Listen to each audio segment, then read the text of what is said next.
इस डिब्बे का ढक्कन बहुत ही टाइट फिट हुआ है, ये उंगली से खुलता नहीं है। तो इस सिचुएशन में हम क्या करते हैं, एक सिंपल सा ट्रिक यूज करते हैं, एक ऐसे स्क्रू ड्राइवर जैसी चीज लेके इसको खोल देते हैं। ये तो एकदम सामान्य सी चीज है, बहुत ही कॉमन चीज है, ये हमने यूज किया हुआ ट्रिक है। अगर ये ढक्कन बहुत ही टाइट हो, छोटा स्क्रू ड्राइवर काम ना करे, तो थोड़ा लंबा वाला स्क्रू ड्राइवर लेना है हमको और आसानी से खोलना है। अगर इससे भी लंबा स्क्रू ड्राइवर ले ले, ये वाला, तो काम और भी आसान हो जाता है। इसमें कुछ एफर्ट डालना ही नहीं पड़ता है, एकदम आराम से ढक्कन खुल जाता है। तो सिर्फ लेंथ चेंज करके स्क्रू ड्राइवर का हमने हमारा काम आसान कर दिया। एक ऐसा ही सिमिलर सिचुएशन आपने देखा होगा या खुद ने किया भी होगा। अगर कोई बहुत भारी चीज हमें हटानी हो, शिफ्ट करनी हो, जैसे कि एक बहुत बड़ा पत्थर, तो हम क्या करते हैं, एक लंबा सा लोहे का रॉड लेके, दूसरा एक छोटा पत्थर का सपोर्ट लेके हम उसको शिफ्ट करते हैं। तो ये जो स्क्रू ड्राइवर हमने यूज किया ये ढक्कन खोलने के लिए, या जो लोहे का रॉड हमने यूज किया था पत्थर हटाने में, इसे हम कहते हैं लीवर। ये है लीवर सिस्टम। इसमें जो बीम है वो एक आधार बिंदु यानी फल्क्रम पे रेस्ट करता है। ये बीम की एक तरफ है एफर्ट, यानी हम जो लगा रहे हैं वो फोर्स, और दूसरी तरफ है लोड। तो अभी ये रहा हमारा बीम, ये रहा फल्क्रम, ये रहा लोड और ये रहा एफर्ट। ये फल्क्रम से एफर्ट तक का जो हिस्सा है बीम का, उसे कहते हैं एफर्ट आर्म, और फल्क्रम से जो लोड तक का सेक्शन है बीम का, उसे कहते हैं लोड आर्म। अगर एफर्ट आर्म की लेंथ लोड आर्म से अगर दुगनी हो, वही एफर्ट अपने से दुगना लोड उठा सकता है। अगर एफर्ट आर्म की लंबाई लेंथ आर्म से 5 गुना हो, तो अपने से 5 गुना ज्यादा लोड उठा सकता है। ये जो स्क्रू ड्राइवर हमने यूज किया या जो लोहे का रॉड हमने यूज किया पत्थर हटाने के लिए, इसे हम कहते हैं सिंपल मशीन। ये मशीन यूज करके हम करते क्या है कि हमारा जो एफर्ट है, इसमें जो श्रम लग रहा है, उसको हम कम करते हैं।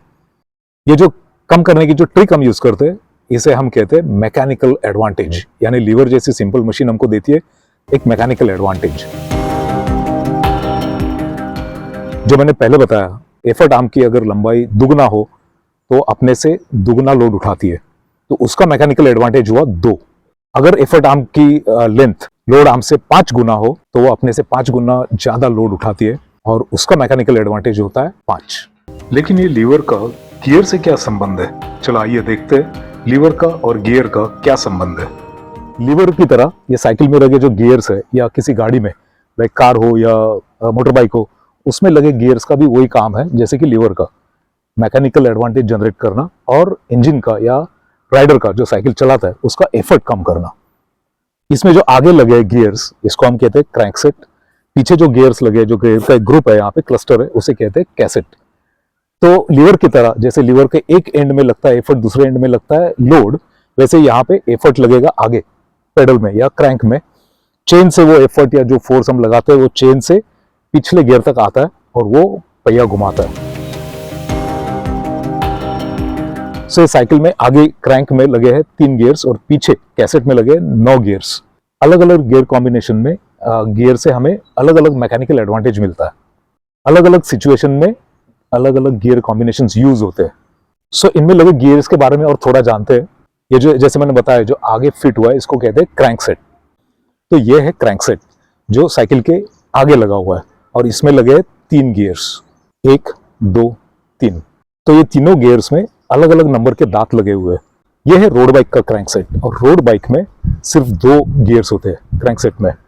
और अभी जो मॉडर्न एमटीबी आ रहे हैं या ग्रेवल बाइक्स आ रहे हैं, उसमें आगे होता है सिर्फ 1 गियर। ये साइकिल के पीछे जो कैसेट लगा है उसमें है 9 गियर्स। ये है साइकिल का कैसेट। ऐसे अलग अलग गियर्स ये कैसेट में फिट है, अलग अलग नंबर के दांत है इसमें। तो हमने नजदीक से देख लिया क्रैंकसेट क्या होता है और कैसेट क्या होता है। और एक जानकारी हम यहाँ पे लेंगे, ये जो गियर नंबर्स होता है, गियर 1, 2, 3, ये कैसे इसका नंबरिंग होता है आगे और पीछे, वो देखेंगे। तो आपको दिख रहा है अभी क्रैंकसेट, इसमें लगे हैं 3 गियर्स, 1, 2, 3। अंदर वाला जो गियर है, फ्रेम की नजदीक जो गियर है, वो है गियर नंबर 1, ये है गियर नंबर 2, और सबसे बाहर जो है वो गियर नंबर 3। अभी देखते हैं कैसेट के गियर्स का नंबर। यहाँ पे भी जो अंदर वाला गियर है, ये है गियर नंबर 1, 2, 3, ऐसे करके 9 तक जाता है। कोई कोई कैसेट सिर्फ 8 गियर की होती है, कोई 9, जैसे ये है। 10 स्पीड की भी कैसेट आती है, 11 की भी आती है, अभी तो 12 गियर की भी कैसेट मिलती है। तो नंबरिंग कैसे शुरू होता है? लो नंबर अंदर और हाई नंबर बाहर। 1 से चालू होके आगे तक बढ़ता है। तो गियर का नंबरिंग भी हमने देख लिया। इन जनरल अगर याद रखना हो तो बहुत ही सिंपल सी चीज है, अंदर की तरफ जो गियर होता है वहां से शुरू होता है गियर नंबर 1, 1 2 3 ऐसे करके बाहर तक आता है, आगे हो या पीछे हो। लो नंबर अंदर की तरफ, हाई नंबर बाहर की तरफ।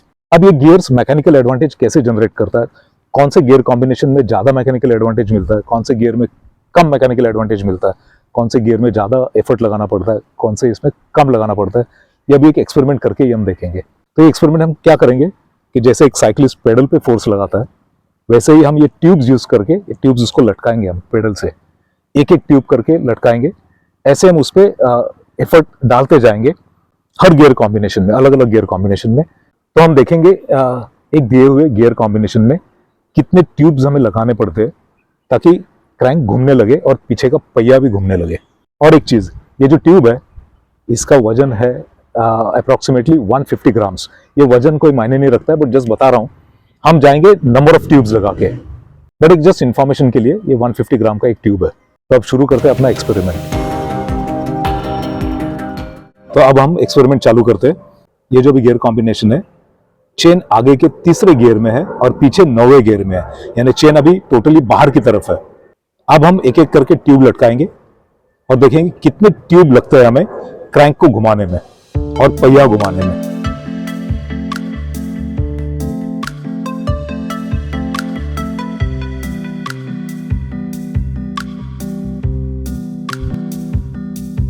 हमने 6 ट्यूब्स लटकाई हुए हैं। ये लो, 7वीं ट्यूब लगते ही क्रैंक घूमने लगा, यानी इतना एफर्ट यहाँ पे लगा। तो ये हमारा यूनिट रहेगा। अभी 7 यूनिट लगे इसमें क्रैंक को घुमाने में। गियर कॉम्बिनेशन आगे 3, पीछे 9।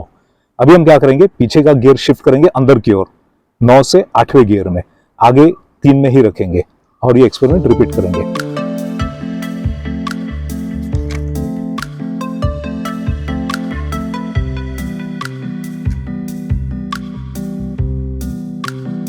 अभी तक 4 ट्यूब्स लटके हैं। ये 5वां ट्यूब, ये 6वां ट्यूब, और ये अभी तो काम हो गया 6 यूनिट्स में, यानी 6 ट्यूब्स में काम हो गया।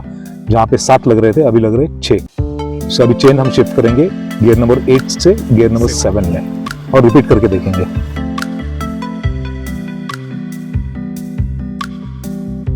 चार ट्यूब्स हो गए, ये 5, यहाँ पे 5 में काम हो गया।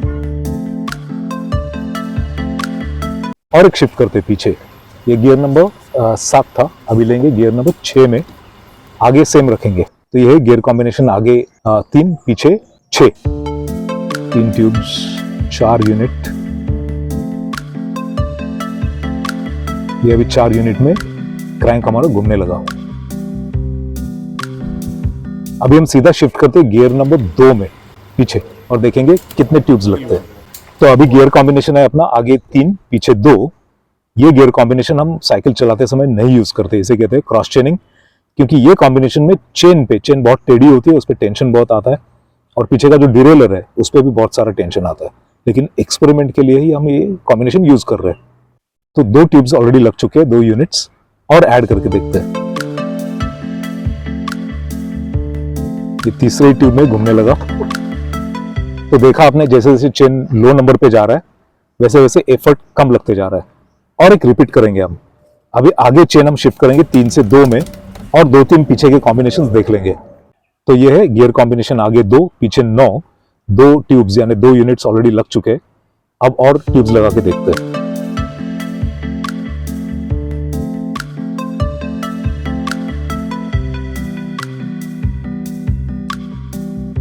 तो ये 5 यूनिट में काम हो गया। अगर हम याद करें, आगे जब चेन 3 नंबर गियर पे थी, पीछे 9, तभी हमें लगे थे 7 यूनिट्स यानी 7 ट्यूब्स।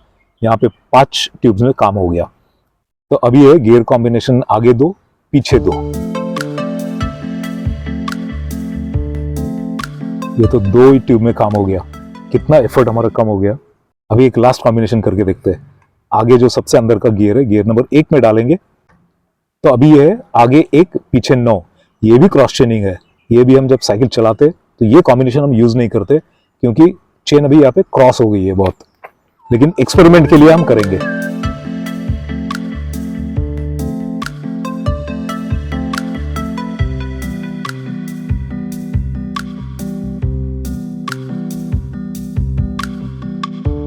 तो अभी काम हो गया हमारा 4 यूनिट में। सबसे पहला जो कॉम्बिनेशन था 3-9, उसमें हमें लगे 7, 2-9 में हमें लगे 5, और अभी 4 में काम हो रहा है। तो अभी हमने एक जनरल कंसेप्ट ध्यान में आया होगा आपने कि जैसे जैसे गियर का नंबर कम होते जा रहा है, एफर्ट कम होते जा रहा है, यानी मैकेनिकल एडवांटेज बढ़ते जा रहा है। अभी हम एक फाइनल यानी लास्ट एक कॉम्बिनेशन करके देखेंगे, आगे एक पीछे एक। ये है सबसे लो कॉम्बिनेशन यहाँ पे। ये तो 1 यूनिट में ही काम हो गया। ये है इस साइकिल का लोवेस्ट गियर।